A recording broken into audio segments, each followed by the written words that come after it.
সত্তা, তোমার সন্তান যদি সেই পরীক্ষা দিয়ে সন্তানকে কুরবানি করতে পারো, আমি আল্লাহ তোমার জন্য জান্নাতে এর চাইতে ভালো সন্তান তোমাকে উপহার দেব।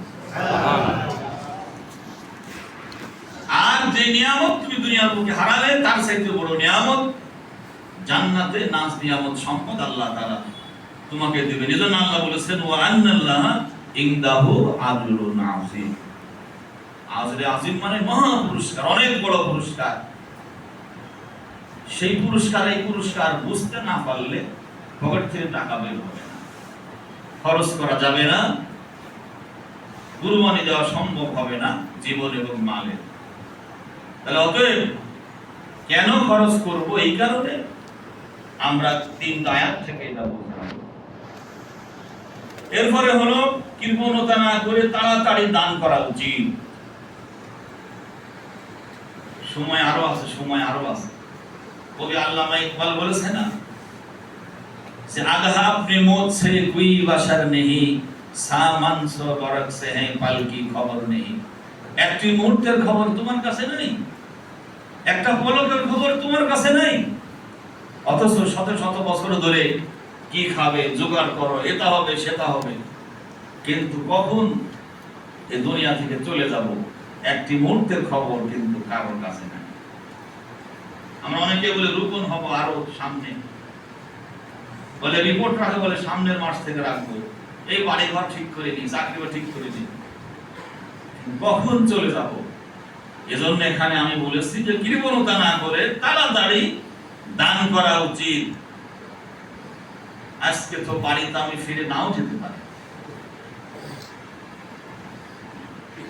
কোরআনে কারিমের সূরা মুনাফিকুনের 10 এবং 11 নম্বর আয়াত তো আমরা প্রায় সকলে জানি।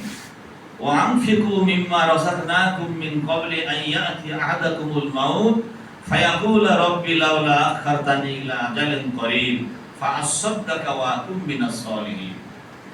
আল্লাহ তাআলা বলেন তোমরা খরচ করো, রেখে যাওয়ার আগে সব খরচ করে ধুই যাও।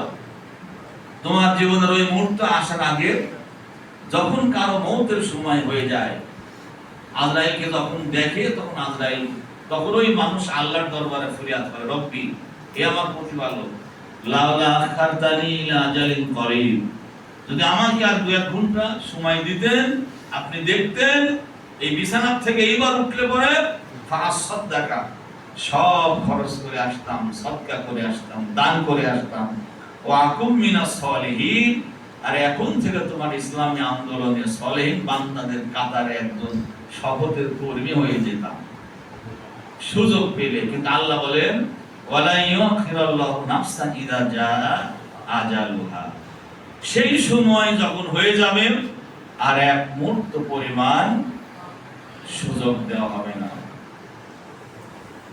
তাহলে সুযোগ দেওয়া হবে না, কখন কার মৃত্যু হয়ে যাবে। অতএব এখন যদি আমার মওত হয়ে যায়, আমি সেই পরিমাণে খরচ করলাম কিনা এটা আমাকে খেয়াল করতে হবে। ধরে রাখা যাবে না ওই দিন আসুক তারপরে খরচ করব, যত তাড়াতাড়ি সম্ভব।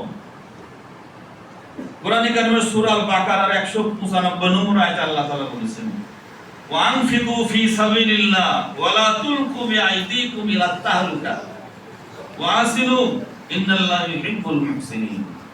আল্লাহ রাব্বুল আলামিন বলেন ওয়া আনফিকু ফি সাবিলিল্লাহ, আল্লাহর রাস্তায় তুমি খরচ করো, দান করো, আল্লাহর রাস্তায় খরচ করো। ওয়া লা তুলকু বিআইদিকুম ইলাত তাহলুকা, আর তোমার নিজের হাতে নিজেকে ধ্বংসের দিকে ঠেলে দিও না, নিক্ষেপ করো না। অর্থাৎ দিনের প্রয়োজন, এই সম্পদ দিনের প্রয়োজন, তুমি দিলে না, তোমার দিন ক্ষতিগ্রস্ত হলো, সমাজ ক্ষতিগ্রস্ত হলো, তুমি ক্ষতিগ্রস্ত হলে, তোমার কারণে দিন বিজয় হলো না।